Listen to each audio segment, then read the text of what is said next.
10 TV News at 5 starts with breaking news. Former President Donald Trump arrested and forced to face a judge in New York City. Tonight, he is charged with 34 felony counts of falsifying business records. This time in the Manhattan courtroom was quick and routine. The judge only allowed photographers inside the courtroom to document the history-making moment.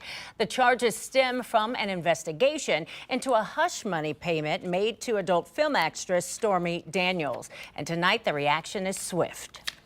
The former president not saying a word leaving the courtroom. So thank you very much for watching 10 TV News at 5. I'm Yolanda Harris. And I'm Andrew Kinsey. Tonight, Trump has pleaded not guilty to all counts. That indictment was unsealed just hours ago. Let's take you live to New York City, where reporter Mike Valerio is standing by with the very latest this evening. Mike, good evening. Well, good evening from New York, where we are now on the other side of this moment in history. Former President Donald Trump pleading not guilty to 34 felony counts of falsifying business records. Prosecutors saying that this amounted to an illegal conspiracy to interfere and undermine the integrity of the 2016 election.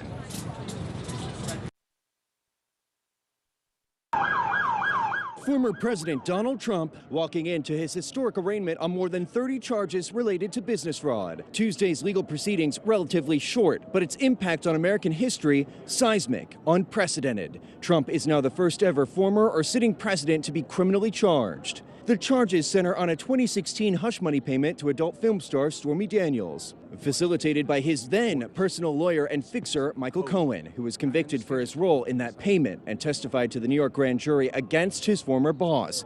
Michael Cohen did time for a crime that the federal prosecutors in Manhattan said